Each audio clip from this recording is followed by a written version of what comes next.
Imaginez un monde sens dessus-dessous, où règne le chaos et où le ciel saigne le feu. C'est le voyage déchirant de John, un homme choisi pour être témoin de l'Apocalypse se dérouler sous ses yeux. Et si je vous disais que chaque vision terrifiante et créature bizarre qu'il a rencontrée n'était pas seulement un cauchemar, mais une prophétie gravée dans le temps?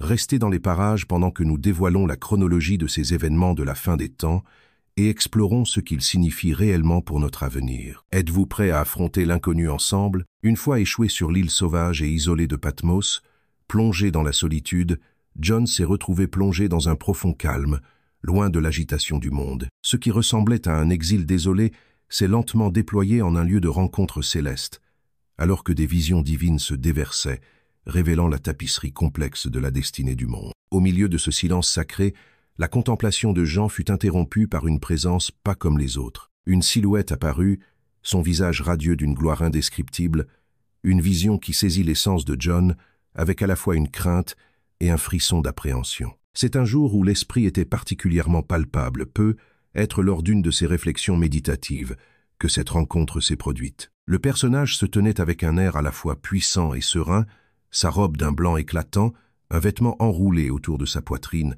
avec une ceinture dorée, rayonnant d'une pureté trop brillante pour être vue par des yeux mortels. Sa tête et ses cheveux brillaient d'un blanc semblable à de la neige fraîchement tombée, suggérant une sagesse qui transcende le temps et l'espace.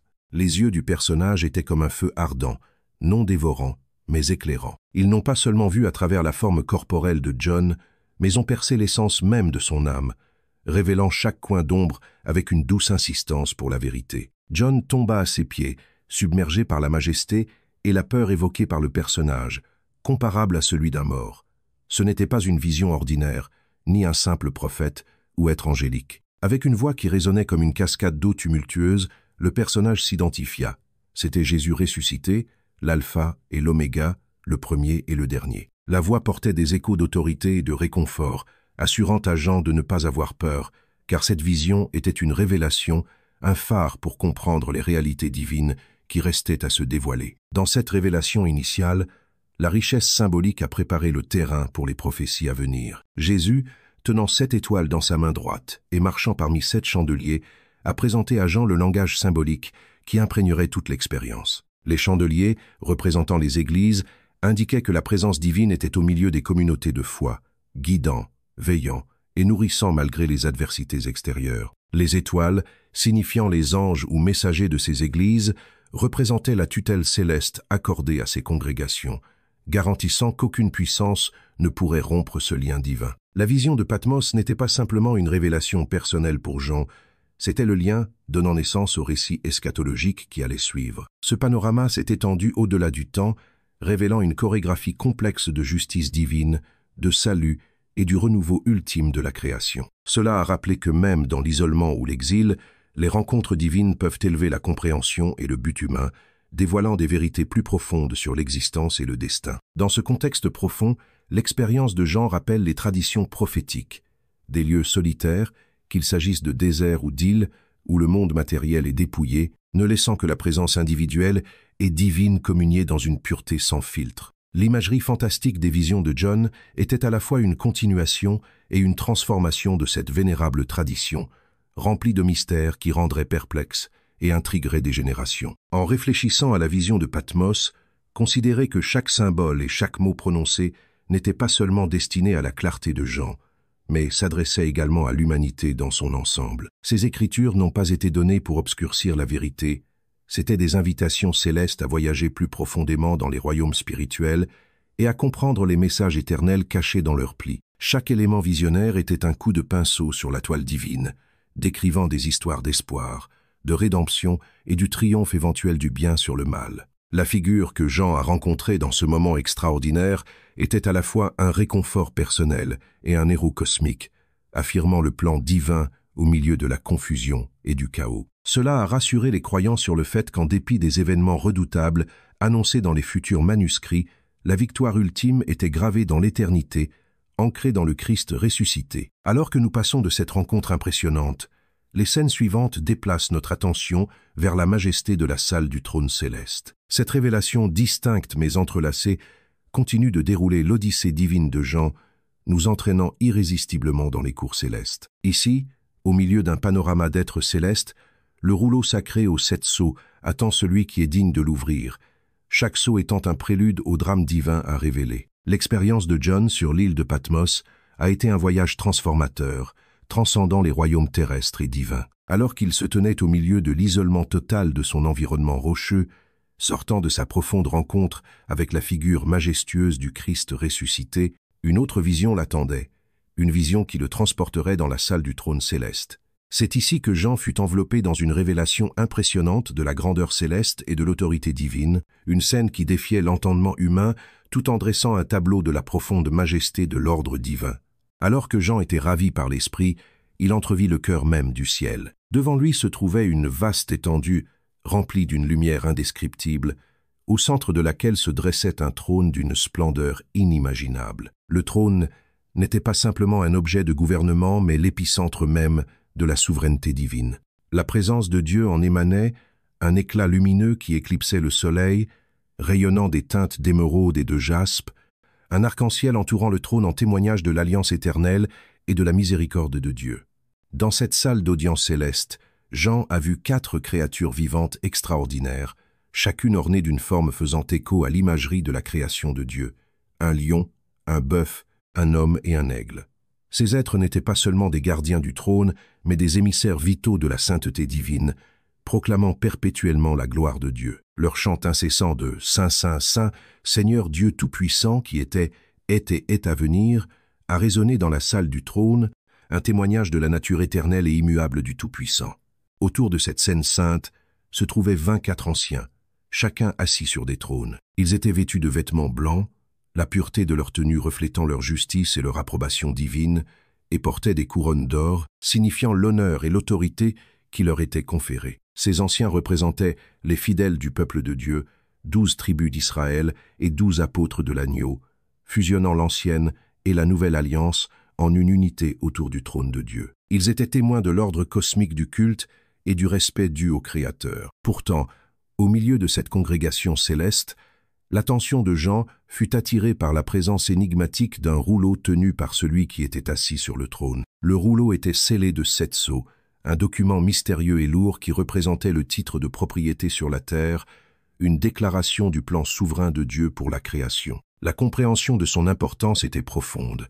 Elle signifiait la volonté divine, le décèlement de l'ordre et du jugement voulu par Dieu pour le monde. Cependant, personne au ciel ou sur terre n'a été trouvé digne de briser les sceaux et d'ouvrir le rouleau, ce qui a fait pleurer de désespoir Jean. Le but du parchemin était impératif et son contenu vital pour le déploiement de la justice divine et de la rédemption. Pourtant, en l'absence de quelqu'un de digne, il semblait que la réalisation du plan de Dieu resterait occultée et non réalisée. La gravité de ce moment a souligné l'exigence unique d'une parfaite dignité et de l'autorité divine pour mettre en œuvre le plan de Dieu. Au milieu de l'angoisse de Jean, l'un des anciens prononça des paroles d'espoir et de révélation, dirigeant Jean vers le lion de la tribu de Juda, la racine de David, qui triompha des forces du mal et était donc digne d'ouvrir le rouleau. C'est alors que Jean aperçut un agneau, debout au centre de la salle du trône, incarnant le paradoxe ultime du pouvoir par le sacrifice. L'agneau, portant les marques d'avoir été immolé,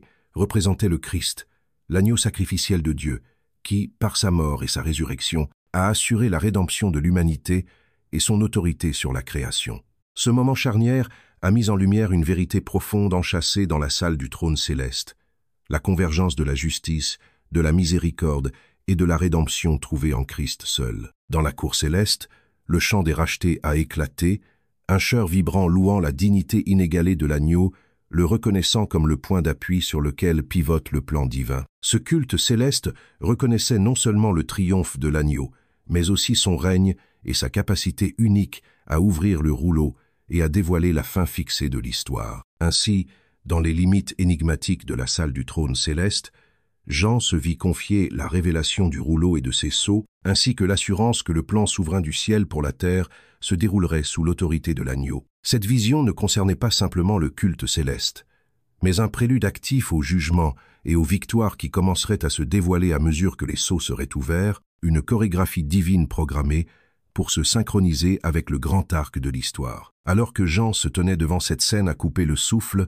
Il se souvint des vérités primordiales qui définissent la réalité du royaume de Dieu, son autorité suprême, ses louanges sans fin et la rédemption sacrificielle offerte par le Christ. La vision céleste de la salle du trône se présente comme une invitation et un réconfort, un aperçu de l'ordre divin qui assure Jean et tous les croyants de la souveraineté invincible et juste de Dieu, ouvrant la voie aux révélations ultérieures qui doivent se dévoiler avec le bris des 7 sceaux. Alors que Jésus commence à ouvrir les sceaux du mystérieux rouleau entre ses mains, Jean, le voyant visionnaire de l'Apocalypse, se prépare à la révélation d'un drame cosmique qui se déroulera sous ses yeux. Chaque rupture du sceau par l'agneau, jugée digne de dévoiler l'avenir, envoie des vagues dans l'étendue de la vision de Jean, dévoilant un ordre d'événements qui signale un tumulte et une transformation d'une ampleur sans précédent. C'est là que réside le récit des 7 sceaux, partie intégrante de la grande tapisserie de prophéties qui se fraye un chemin à travers le livre de l'Apocalypse. À l'ouverture du premier sceau, Jean est témoin d'un cheval blanc. Son cavalier tient un arc et reçoit une couronne, chevauchant comme un conquérant déterminé à conquérir. Cette imagerie est symbolique et évoque le thème dominant de la conquête et de la victoire, mais avec une connotation inquiétante. La couronne suggère l'autorité et l'arc est emblématique de la guerre et de la puissance. Ce cavalier pourrait représenter le désir de domination des nations, un désir séculaire qui a alimenté d'innombrables conflits humains. La conquête ici pourrait être idéologique ou littérale, mais son objectif est singulier, soumettre et vaincre. Alors que le deuxième sceau est brisé, la scène dévoile un cheval rouge fougueux.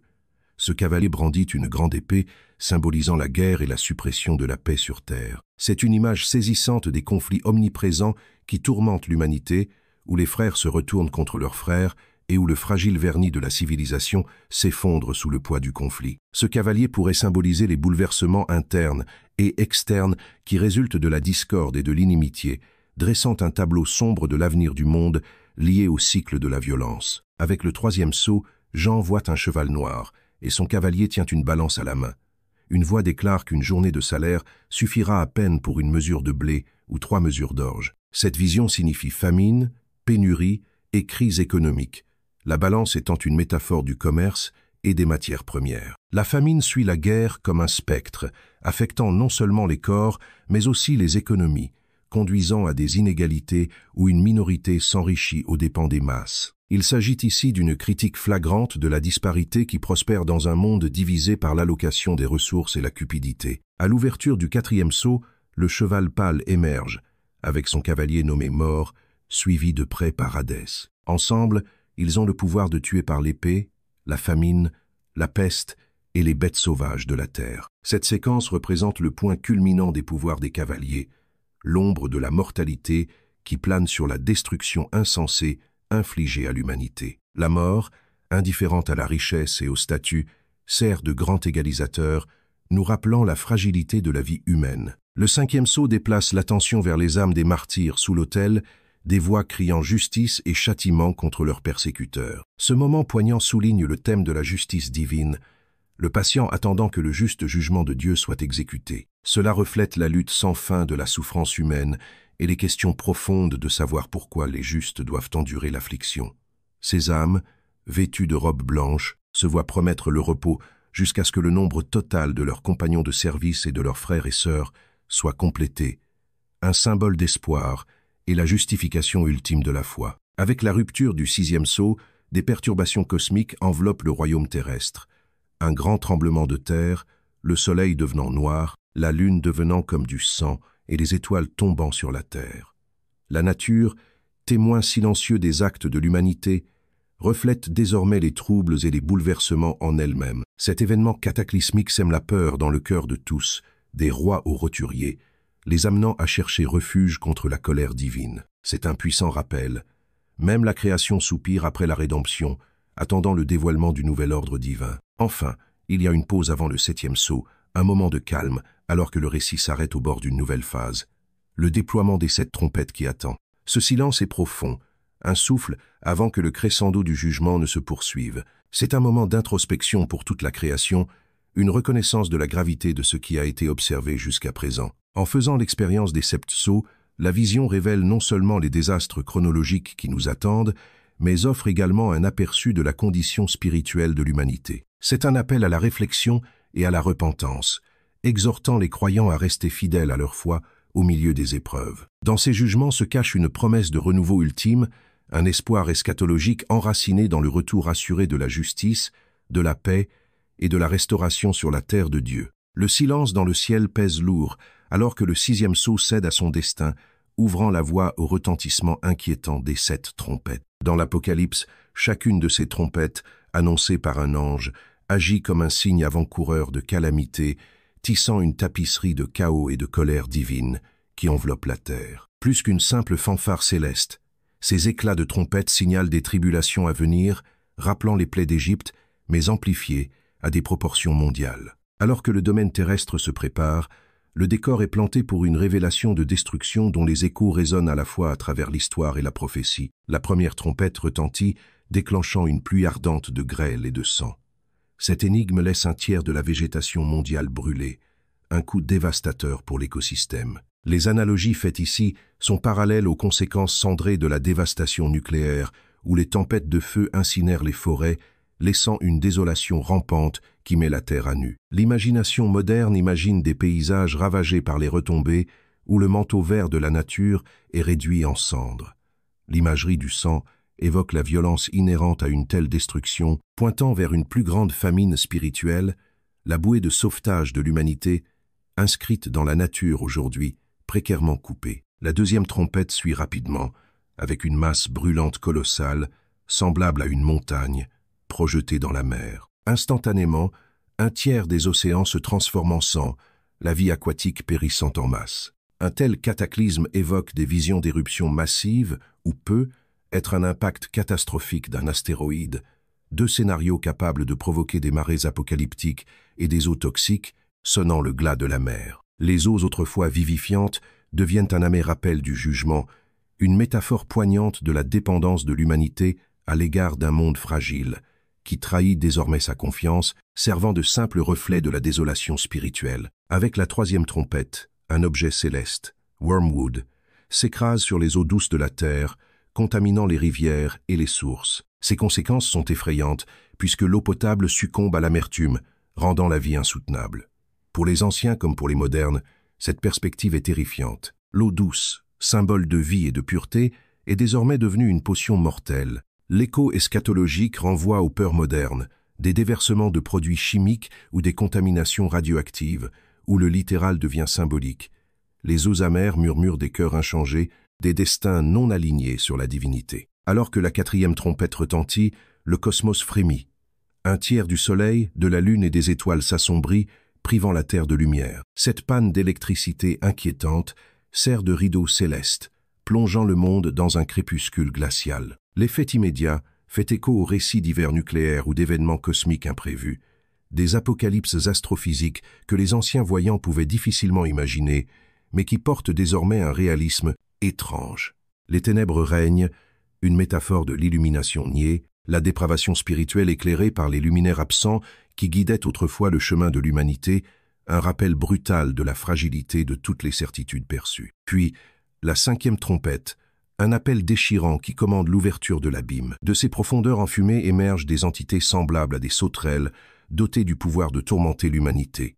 Ce fléau transcende les limites des calamités physiques et pénètre dans les domaines psychologiques et spirituels. Ces hôtes démoniaques terrorisent les âmes, non pas jusqu'à la mort, mais jusqu'à une souffrance encore pire, une dévastation intérieure qui rappelle les visions de cauchemars et de bourreaux. L'imagerie sert de sombre préfiguration d'un combat spirituel, le tourment de l'esprit, une apocalypse pas toujours gravée dans le feu mais dans la peur et l'effroi. Le souffle de la sixième trompette libère 4 horribles anges liés à l'Euphrate. Leur charge est sinistre. Libérer une cavalerie forte de 200 millions de personnes pour éliminer un tiers de l'humanité. La vision prophétique dévoile des scènes de destruction massive et de guerre en résonance avec les craintes d'un conflit mondial. Les parallèles modernes pourraient inclure des batailles menées avec des armes de destruction massive, des scénarios dans lesquels la survie dépend non seulement de la force, mais aussi de l'alignement sur la protection divine. Cette tragédie présente la dure réalité du penchant de l'humanité pour la violence, soulignée par une sagacité spirituelle longtemps différée. Cependant, à travers cette séquence incessante, une signification plus profonde sous-tend ces bouleversements cosmiques et terrestres. Un appel urgent au repentir et à l'éveil. Chaque fois que chaque trompette sonne, C'est un appel divin à l'introspection, implorant l'humanité de naviguer au-delà des décombres vers la réconciliation et le renouveau spirituel. Les échos scripturaires illustrent non seulement la destruction, mais aussi la priorité plus profonde de la rédemption, une vision de transformation exhortant l'humanité à retrouver l'harmonie divine au milieu de la cacophonie du cataclysme. Ces jugements de trompette tissent ainsi une tapisserie complexe de réflexions méditatives et d'idées prophétiques, un voyage moins axé sur la fin que sur le chemin de la rédemption. Ils incitent l'humanité à considérer le poids de ses choix, à rechercher un métarécit spirituel qui transcende les afflictions temporelles. L'espoir qui résonne à travers ces épreuves est celui d'un renouveau transformateur, d'un pèlerinage qui, même dans ces heures les plus sombres, invite le monde à une plus grande compréhension, un aperçu d'une grâce inébranlable au milieu des échos de la prophétie et de l'appel du clairon des 7 trompettes. Au fur et à mesure que le voyage visionnaire de John se déroule, il se retrouve plongé dans un royaume où le temps semble suspendu, où les luttes terrestres font écho aux batailles célestes. Ici, les symboles respirent et les métaphores marchent avec détermination. Ses yeux tombent sur une merveille, une femme vêtue du soleil, debout sur la lune, avec 12 étoiles formant une couronne au-dessus de sa tête. Elle apparaît à la fois digne et sinistre, une figure radieuse s'efforçant d'accoucher d'un enfant. Les douleurs de la naissance s'entrelacent avec un conflit cosmique alors qu'un grand dragon rouge ardent se cache, ses intentions sinistres, son apparence redoutable avec 7 têtes et 10 cornes, chacune couronnée, prête à dévorer sa progéniture dès qu'elle émerge. Jean comprend dans cette vision une allégorie, une représentation de la lutte séculaire entre Israël, représenté par la femme, et l'adversaire, connu sous le nom de Satan, représenté par le dragon. L'enfant de la femme, destiné à gouverner les nations avec un sceptre de fer, symbolise le Messie,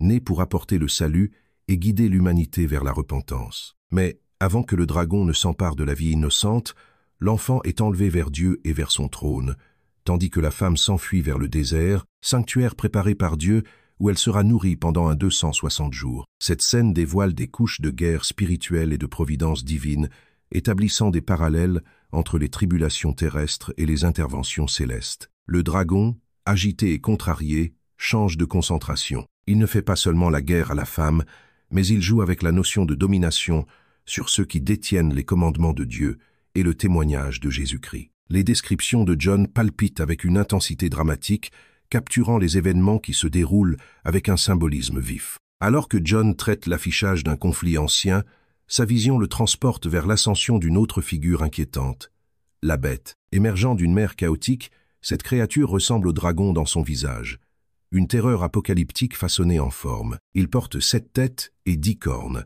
et sur chaque corne, un diadème, faisant écho au pouvoir royal. Son apparence est conglomérative, ressemblant à un léopard avec des pattes comme celles d'un ours et une gueule comme celle d'un lion. Le pouvoir et l'autorité sont trompeusement accordés à la bête par le dragon mentionné précédemment, une union de forces malignes conspirant pour la domination mondiale. John regarde la bête captiver l'humanité. Impressionné par son émergence impressionnante, le monde s'interroge et le suit en s'exclamant « Qui est comme la bête? Qui peut lui faire la guerre ?» Cette adoration impie ouvre la voie à la bête pour prononcer des paroles pompeuses et des blasphèmes, déclarant la guerre aux saints et accordant la permission de les vaincre. L'autorité s'étend sur chaque tribu, peuple, langue et nation, exhortant tous les habitants de la terre à adorer, à l'exception de ceux dont les noms sont inscrits dans le livre de vie de l'agneau. La réalisation d'un empire tyrannique sous l'Antéchrist prend forme. Une ère où le véritable culte est remplacé par une vénération coercitive, où la peur fusionne avec le fanatisme. Une deuxième créature, très semblable à la première en termes de méchanceté, surgit de la terre, connue sous le nom de faux prophète. Il partage le programme malveillant du dragon, utilisant la tromperie comme arme. Il accomplit des signes miraculeux, ordonnant à l'humanité de créer une image de la bête, insufflant la vie à cette idole, incitant chacun à recevoir une marque sur la main droite ou sur le front. Dans la vision de Jean, la marque de la bête représente un sceau sinistre, un signe d'allégeance à ce régime oppressif. Cela détermine la capacité d'une personne à acheter et à vendre, intégrant la peur dans la survie quotidienne. Pourtant, sous chaque épisode et vignette terrifiante se cache le message implacable. L'espoir réside dans une foi et un discernement inébranlable. À mesure que les saints endurent, leur endurance brille, témoignage de la force inébranlable de la foi, face aux ténèbres dominantes. Bien que la vision soit riche d'images effrayantes et de désespoir potentiel, le rôle de John en tant que témoin souligne une vérité profonde. Le pouvoir ultime ne réside pas dans la bête ni dans le dragon, mais dans le divin. C'est un appel à la vigilance, à la fidélité et à la résistance spirituelle face à la tromperie. La vision de Jean continue, s'écoulant harmonieusement d'une révélation surprenante à l'autre, tissant ensemble une histoire de dispute cosmique et de victoire divine, menant au chapitre suivant où l'attente de l'endurance fidèle est le point culminant prochain du jugement divin. La scène sur la scène prophétique change radicalement à mesure que les visions apocalyptiques de Jean continuent de se dérouler, marquant l'entrée des 144 zéros dans le récit divin. Ces 144 zéros individus, décrits dans le livre de l'Apocalypse, sont des figures symboliques qui jouent un rôle crucial durant la période tumultueuse du règne de l'Antéchrist. Triés sur le volet parmi les tribus d'Israël, ils représentent un nouveau départ pour le peuple élu de Dieu dans le contexte de ces événements de la fin des temps. Leur conversion à suivre le Christ au milieu du chaos, grandissant, signifie espoir et rédemption, ouvrant un chemin à travers les ténèbres jetées par le règne oppressif de l'Antéchrist. Ces individus ne sont pas des convertis ordinaires. Ils sont marqués par une vocation profonde qui les distingue. Scellés par la protection de Dieu, ils restent à l'abri des séductions du monde, se consacrant entièrement à la mission de proclamer l'Évangile pendant l'une des heures les plus sombres de l'histoire. Leur présence n'est pas simplement symbolique, mais sert de témoignage des promesses inflexibles de Dieu et de la fidélité inébranlable à son alliance avec Israël. En proie à l'adversité, ces 144 zéros deviennent des précurseurs de la vérité, tournant leur cœur vers le Rédempteur, tout en se dressant comme un rempart contre la tromperie propagée par le faux prophète. Au fur et à mesure que les événements se déroulent sur ce champ de bataille cosmique, le récit évolue rapidement pour révéler la phase de la série finale de jugements divins, connue sous le nom de jugement du bol. Ces jugements sont séquentiels, chacun provoquant un fléau dévastateur sur la terre, augmentant la sévérité de la colère de Dieu déversée contre le péché et la rébellion qui caractérise cette époque. Les jugements du bol, contrairement à leurs prédécesseurs, les sceaux et les trompettes, représentent le point culminant de la juste indignation de Dieu, signalant une marche irréversible vers la fin de sa colère. Le premier bol déverse une affliction douloureuse sur ceux qui portaient la marque de la bête, parallèlement à l'allégeance qu'ils ont déclarée à l'Antéchrist. Une plaie grave, persistante et incurable devient une manifestation physique de décadence spirituelle et d'impénite. Ce fléau sert de sombre rappel des conséquences du détournement de la grâce de Dieu, renforçant l'urgence d'une véritable repentance au milieu d'un chaos croissant. Vient ensuite le deuxième bol, transformant la mer en une horrible scène de mort et de décadence. Chaque créature vivante dans ses profondeurs périt, perturbant les écosystèmes et les moyens de subsistance des humains qui dépendent de ces eaux. Ce jugement souligne l'interdépendance de la création et la dépendance de l'humanité à l'égard de la gestion divine, soulignant les conséquences lorsque l'humanité vit en rébellion contre le Créateur. Le troisième bol déverse son contenu sur les rivières et les sources, les transformant en sang. Reproduisant l'imagerie des plaies de l'Égypte ancienne, ce jugement rappelle le châtiment divin et la justice rendue contre ceux qui persécutent les saints et les prophètes. C'est une équivalence effrayante, puisque les flux de vie deviennent des symboles de mort, incitant les habitants restants de la terre à reconnaître la source de la véritable eau vive. Le quatrième bol inaugure une intensité sans précédent, la chaleur torride du soleil. Cette exposition incessante brûle les habitants de la terre, les privant du confort de la normalité et faisant ressortir l'immédiateté de la vulnérabilité humaine face au pouvoir divin. Pourtant, au lieu d'inciter à la repentance, ce fléau voit l'humanité maudire Dieu à cause de son sort, démontrant ainsi la dureté de cœur persistante de beaucoup. Poursuivant, le cinquième bol cible le siège même du pouvoir de la bête, plongeant son royaume dans les ténèbres totales. Ce vide tangible reflète les ténèbres spirituelles qui imprègnent le régime, semant davantage la confusion et l'agitation parmi ceux qui suivent l'Antéchrist. Au milieu des grincements de dents et des cris blasphématoires, le royaume qui semblait autrefois invincible tremble sous le poids du châtiment divin. L'avant-dernier sixième bol prépare le terrain pour une confrontation décisive. Il assèche le grand fleuve Euphrate, supprimant une barrière naturelle et préparant le terrain pour les rois d'Orient. Cet acte discret déclenche les événements menant à Armageddon, rassemblant des forces sans le savoir pour atteindre leur fin sous la bannière opposée à Dieu. Il s'agit d'une manœuvre stratégique dans le jeu d'échecs cosmique de la justice divine. Enfin, Le 7e bol complète la série avec des événements prodigieux, des éclairs, des grondements, des coups de tonnerre et une secousse sismique si grande qu'elle reconfigure les paysages, renverse les villes et divise les montagnes.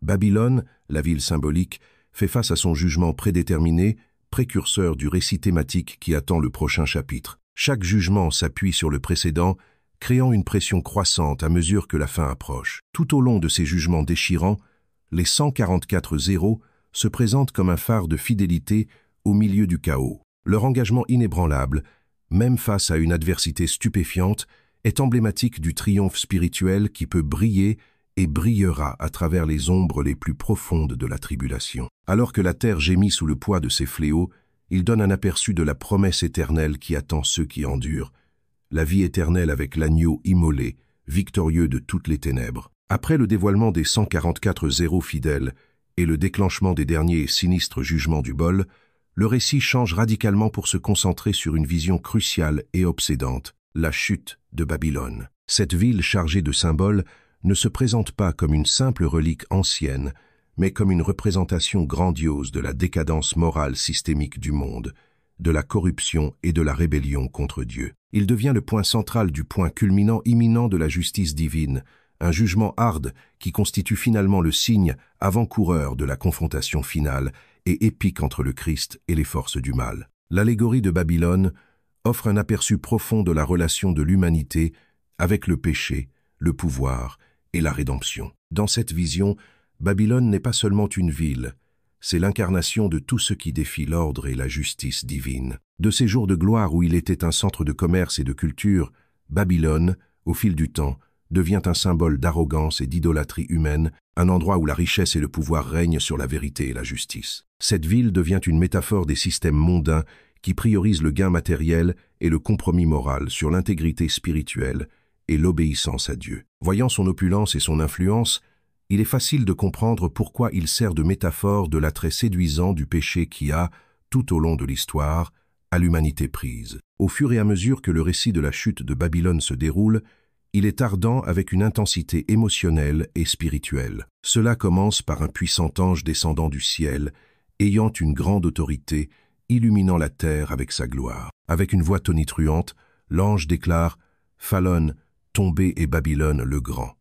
Cette répétition souligne la certitude et l'imminence du destin de Babylone. La façade majestueuse de la ville s'effondre, l'exposant comme un logement pour les démons et un repère pour chaque esprit impur et oiseau impur. Le voile est levé, révélant la vraie nature de Babylone, entachée et corrompue par son iniquité. La chute de Babylone est décrite comme un jugement cataclysmique, symbolique d'un calcul spirituel qui secoue les fondements mêmes des systèmes de la terre. Sa splendeur éblouissante est désactivée, ne laissant que la ruine et la lamentation. « Sortez d'elle, mon peuple » est l'appel divin à ceux qui ont pris la portée de Babylone, un plaidoyer exhortant les croyants à se détacher des structures infestées du singe du monde, se protégeant du jugement imminent. C'est un appel non seulement pour le départ physique, mais pour une séparation spirituelle plus profonde des valeurs et des pratiques que Babylone symbolise. Le jugement sur Babylone est représenté avec une finalité écrasante. Le monde pleure alors que les flammes de la colère divine engloutissent ce qui était autrefois indestructible et éternel. Les marchands gémissent pour l'effondrement de leurs empires commerciaux, et les rois pleurent la perte de leur grandeur. Mais il est trop tard, l'heure du jugement de Babylone est venue. L'image de la destruction de Babylone rappelle la nature transitoire de la puissance et de la gloire terrestre, contrastée avec le royaume éternel de Dieu. La désolation de Babylone résonne profondément, faisant écho à la voix de la justice divine qui ne restera pas silencieuse face à l'injustice. Pour ceux qui étudient cette destruction symbolique, il y a des couches de sagesse spirituelle et d'avertissement à glaner. Le récit rappelle aux croyants du pouvoir séduisant des leurs mondains et invite à l'introspection sur l'endroit où se trouvent les vraies allégeances, que ce soit avec le royaume temporaire et éphémère de l'homme ou le royaume durable de Dieu. Il appelle à une vie de discernement, exhortant un rejet des systèmes et des valeurs qui s'opposent à la volonté divine et à un engagement ferme envers l'intégrité spirituelle et le but divin. Et pourtant, la chute de Babylone est plus qu'un simple avertissement.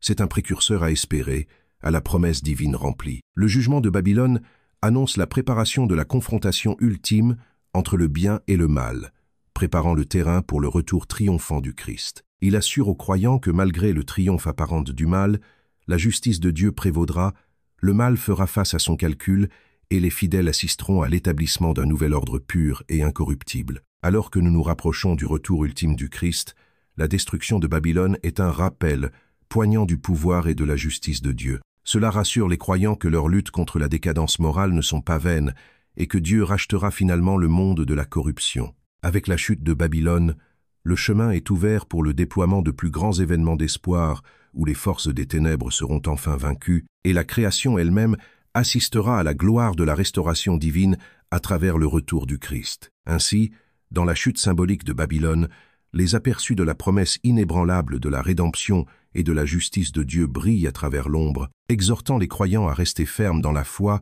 et résolus dans leur espoir, se préparant au déroulement glorieux du royaume de Dieu. Ce récit nous invite à réfléchir aux réalités spirituelles plus profondes en jeu et nous met au défi de regarder au-delà des ruines de Babylone, à la promesse divine des nouveaux débuts, un monde restauré, renouvelé et transformé par le retour du Christ. L'imagerie vibrante de la révélation se déroule avec une précision étonnante alors qu'elle raconte les événements suivant la chute de Babylone. Alors que la poussière s'installe du jugement fougueux sur la ville symbolique, représentant le système mondial de corruption et de tromperie, une transition significative a lieu dans le retour impressionnant du Christ. Cet événement monumental signale non seulement l'aboutissement de prophéties tant attendues, mais aussi la confrontation ultime entre la lumière divine et les forces de l'obscurité.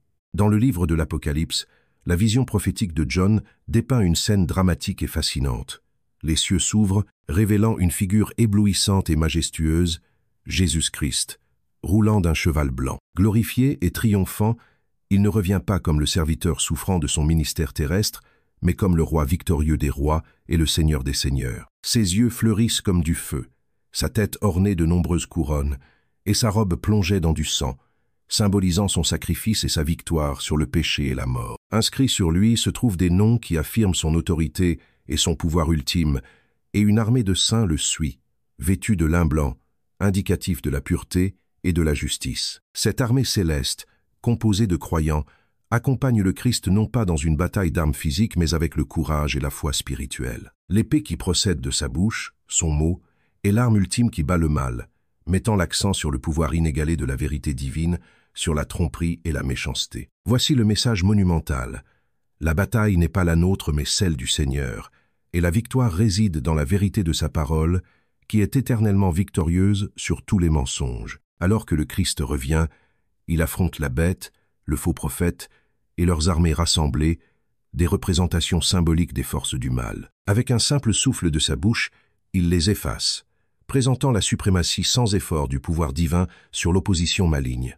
Ce triomphe incarne l'accomplissement des promesses transmises à travers les âges passés, faisant écho aux prophéties de l'Ancien Testament et validant l'espoir et l'anticipation qui les ont accompagnés par les générations. Au cœur de ce récit se trouve la liaison de Satan, le grand trompeur. Un ange descend du ciel brandissant une grande chaîne, liant Satan pendant 1000 ans, un millénaire symbolique au cours duquel le Christ règne sur terre. Cette action signifie non seulement le jugement à celui qui a orchestré le chaos et la rébellion, mais aussi un sursis pour la terre, une époque de paix, de justice et de domination divine sans précédent. L'imagerie de Satan est jetée dans l'abîme, verrouillée et scellée, dépeint la fin définitive de ses tentatives incessantes de tromper et de détruire. Au cours de ce millénaire, les croyants règnent avec le Christ, participant à une période marquée par le renouvellement et la restauration. Ce règne est emblématique de la victoire ultime du croyant en Christ, une époque où la justice prévaut et le but divin s'épanouit. C'est un rappel poignant de la transformation possible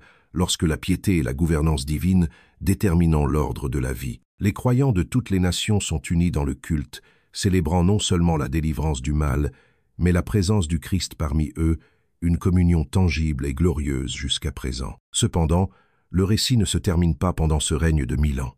Alors que le temps tire à sa fin, le dernier acte de rébellion se déroule. Satan, libéré brièvement de son confinement, reprend sa campagne pour tromper.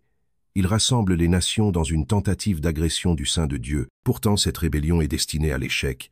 Le feu divin descend du ciel, consommant les forces ennemies et scellant leur sort. Cette défaite ultime de Satan met en valeur le pouvoir inégalé de Dieu, affirmant que le mal, peu importe la persistance ou l'omniprésente, ne peut pas résister à son saint feu. Ce chapitre de la vision de l'Apocalypse, ainsi, témoigne de la suprématie du règne du Christ, un règne fondé sur la justice, la vérité et la justice.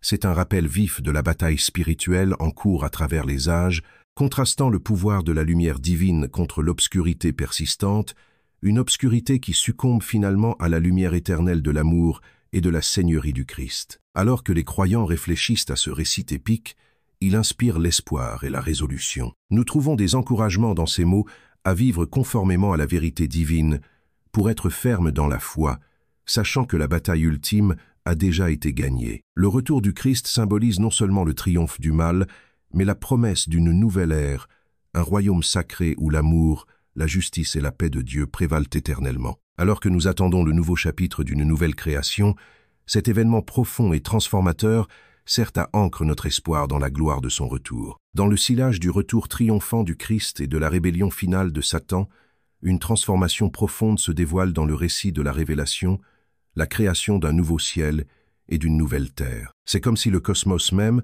subissait une métamorphose, inaugurant une réalité divine qui fusionne parfaitement les royaumes spirituels et physiques. John, dans sa vision vive, témoigne de cet événement monumental et partage une image si puissante qu'elle capture l'essence du renouvellement, de l'espoir et de la communion éternelle avec le divin. Les cieux et la terre actuelle, gâchés par les traces du péché et de la souffrance, cèdent la place à un ordre immaculé, une nouvelle création. Dans Apocalypse 20 et 1, John déclare « Puis j'ai vu un nouveau ciel et une nouvelle terre, car le premier ciel et la première terre étaient décédés, et il n'y avait plus de mer. » Cette imagerie signifie non seulement l'élimination du chaos, souvent représenté par la mer dans la littérature biblique, mais aussi une réorganisation complète de l'existence elle-même. La vision captivante reflète un univers revitalisé, un endroit où les justes vivent en harmonie perpétuelle avec la volonté souveraine de Dieu. L'arrivée de la Nouvelle Jérusalem, descendant du ciel comme une mariée ornée pour son mari, marque un moment charnière dans cette création nouvellement établie. Apocalypse 21, 2 décrit cette ville céleste comme inimaginablement belle, un symbole de gloire divine et de la promesse de Dieu tenue. Dans cette magnifique ville, les barrières entre le Créateur et la création se dissolvent. C'est dans ce contexte que l'Apocalypse 20 et 3 résiste à l'annonce monumentale. Le lieu d'habitation de Dieu est maintenant parmi les gens, et il habitera avec eux.